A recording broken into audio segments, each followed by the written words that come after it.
नमस्कार दोस्तों, आप सभी का स्वागत है द लॉजिकल जीएस एकेडमी में।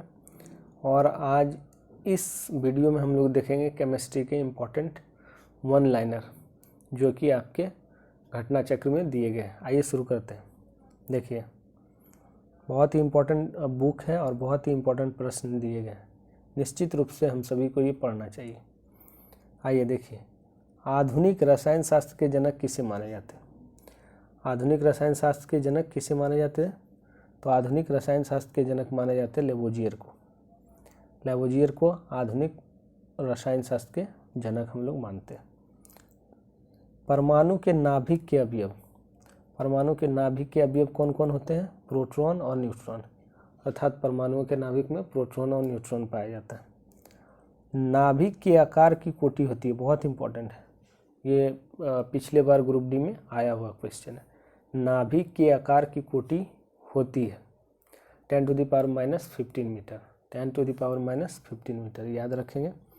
नाभिक के आकार की कोटि होती है 10⁻⁻15 मीटर। ये सब फैक्चुअल वन लाइनर है, इसमें बहुत ज़्यादा एक्सप्लेन करने का कुछ है नहीं, ठीक है। तो नाभिक के आकार को याद रखेंगे 1⁻15 मीटर, या सिंपली याद करिए 10⁻15 मीटर। आणविक संरचना के बारे में सही कथन बताना।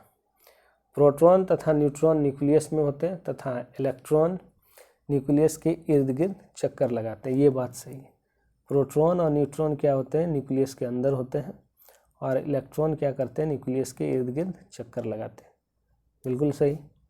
इलेक्ट्रॉन, प्रोटॉन, न्यूट्रॉन तथा फोटोन में से वह जो अणु यानी एटम का भाग नहीं है, पार्ट नहीं। फोटोन एक्चुअली पैकेट होता है, जो लाइट है वो फोटोन के फॉर्म में चलता है, पैकेट के फॉर्म में चलता है। और इसके बारे में बताया था आइंस्टीन ने, और उनके लिए, इसके लिए उनको नोबेल प्राइज भी दिया गया था, ठीक है। आगे, खनिज यौगिक, खनिज मिश्रण, प्राकृतिक तत्व में से एक ही प्रकार का परमाणु मिलता है। प्राकृतिक तत्वों में, प्राकृतिक में जो भी तत्व पाए जाएंगे वो एक ही प्रकार के उसमें परमाणु मिलेंगे, ठीक है। परमाणविक नाभिक की खोज किसने की थी? परमाणविक नाभिक खोजा था रदरफोर्ड ने। रदरफोर्ड ने ही अपने एक्सपेरिमेंट की मदद से ये बताया था सबसे पहले कि किसी भी एटम के अंदर क्या होते हैं? नाभिक होते हैं, और नाभिक में किस प्रकार के चार्जेज होते हैं? प्लस चार्जेज होते हैं। तो ये बात रदरफोर्ड ने बताई थी। एटम में न्यूट्रॉन की खोज की थी। तो न्यूट्रॉन की खोज की थी किसने? न्यूट्रॉन की खोज की थी चैडविक ने। चैडविक ने ही सबसे पहले बताया था कि एटम के अंदर न्यूट्रॉन पाया जाता है। न्यूट्रॉन, प्रोटॉन, न्यूट्रॉन और इलेक्ट्रॉन में से एक अणु परमाणविक कण नहीं है।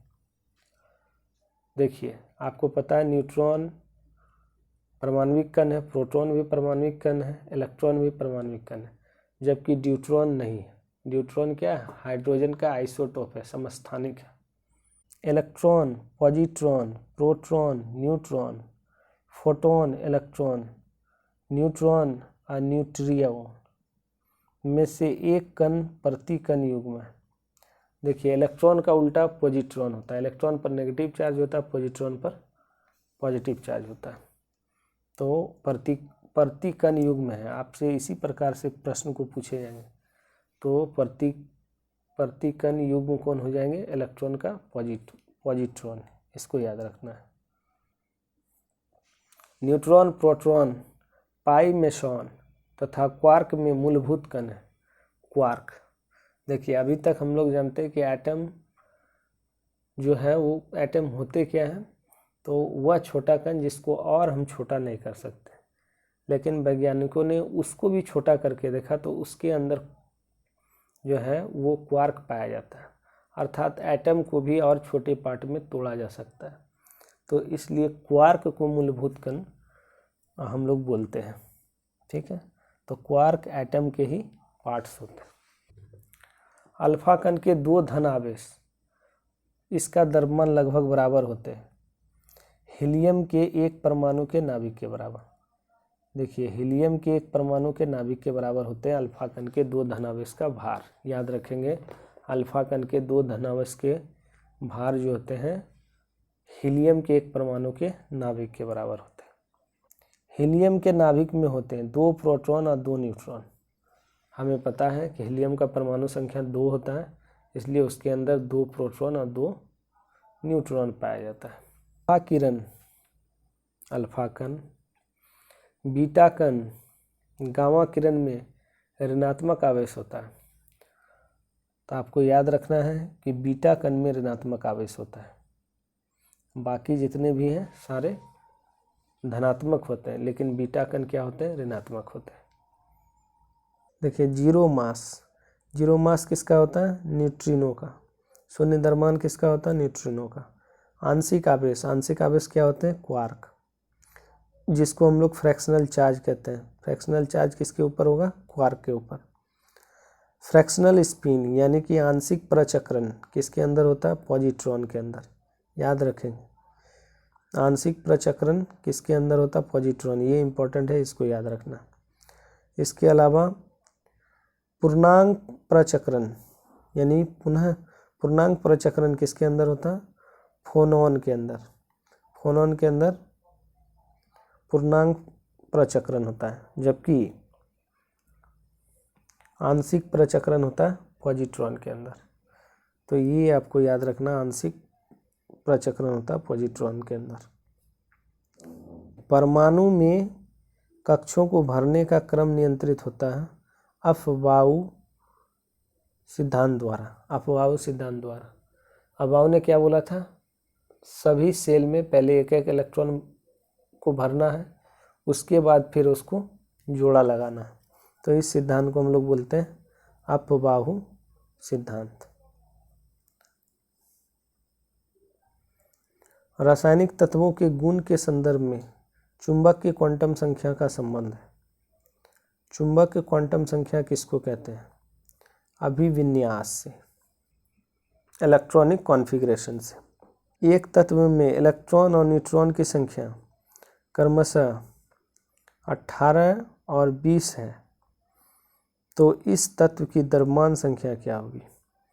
देखिए आपको पता है द्रव्यमान संख्या बराबर इलेक्ट्रॉन प्लस न्यूट्रॉन की संख्या, इलेक्ट्रॉन प्लस न्यूट्रॉन की संख्या। तो इलेक्ट्रॉन प्लस न्यूट्रॉन की संख्या दोनों को प्लस कर देंगे तो हमें मिल जाएगा कितना, 38। किसी तत्व के परमाणु में 2 प्रोटॉन, 2 न्यूट्रॉन और 2 इलेक्ट्रॉन हो तो उस तत्व की द्रव्यमान संख्या क्या होगी। तो अभी हम लोगों ने सीखा द्रव्यमान संख्या बराबर होता है प्रोटॉनों की संख्या प्लस न्यूट्रॉनों की संख्या। तो डेट इज 2 + 2 4। परमाणु जिसमें प्रोटॉन की संख्या समान हो परंतु न्यूट्रॉनों की संख्या भिन्न भिन्न रहती हो कहलाते हैं, समस्थानिक कहते हैं उसको।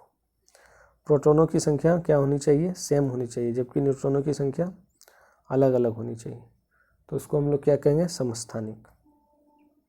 क्वेश्चन है, समस्थानिक होते हैं किसी एक ही तत्व के परमाणु जिनका परमाणु भार भिन्न हो, परमाणु क्रमांक समान हो। देखिए परमाणु भार अलग होगा लेकिन परमाणु क्रमांक समान होगा, तो उसको हम लोग क्या कहेंगे, समस्थानिक।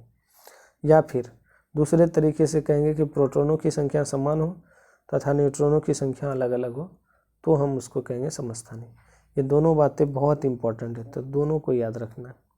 प्रोटॉनों की संख्या समान, न्यूट्रॉनों की संख्या अलग, या परमाणु भार भिन्न, परमाणु क्रमांक समान। अगर परमाणु क्रमांक समान है, परमाणु भार भिन्न है तो समस्थानिक हुए, या प्रोटॉनों की संख्या समान है, न्यूट्रॉनों की संख्या अलग है, तो भी वो समस्थानिक कहलाएंगे। तो ये दोनों बहुत ही इंपॉर्टेंट अक्सर पूछे जाते हैं। ये किसी परमाणु नाभिक का आइसोटोप वह नाभिक है जिसमें प्रोटॉनों की संख्या वही रहती है परंतु न्यूट्रॉनों की संख्या भिन्न होती है। फिर से वही क्वेश्चन है, प्रोटॉनों की संख्या वही है लेकिन न्यूट्रॉनों की संख्या अलग होती है, तो उसको आइसोटोप या समस्थानिक कहते हैं। दोनों टर्म को याद रखेंगे, आइसोटोप या समस्थानिक कहते हैं। अब देखिए सम न्यूट्रॉनिक समूह है, सम न्यूट्रॉनिक समूह है। देखिए कार्बन 614, नाइट्रोजन 715, ऑक्सीजन 816। सम न्यूट्रॉनिक का मतलब हो गया कि आप परमाणु संख्या में द्रव्यमान संख्या को घटाइए तो हमें सम न्यूट्रॉनिक संख्या प्राप्त होती है। तो देखिए जैसे 14 में से 6 घटाएंगे तो कितने हो जाएंगे 8, 15 में से घटाएंगे तो भी 8 और 16 में से घटाएंगे तो भी 8। तो ये क्या कहलाएंगे सम न्यूट्रॉनिक। रेडियो एक्टिविटी मापी जाती है। रेडियो एक्टिविटी कैसे मापी जाती है इसको याद रखेंगे, गाइगर काउंटर से। गाइगर काउंटर से हम लोग रेडियो एक्टिविटी को मापते हैं। रेडियो एक्टिविटी का आविष्कार किसने किया था, हेनरी बैक्यूरेल ने किया था रेडियो एक्टिविटी की खोज। और रेडियम की खोज की थी मैडम क्यूरी।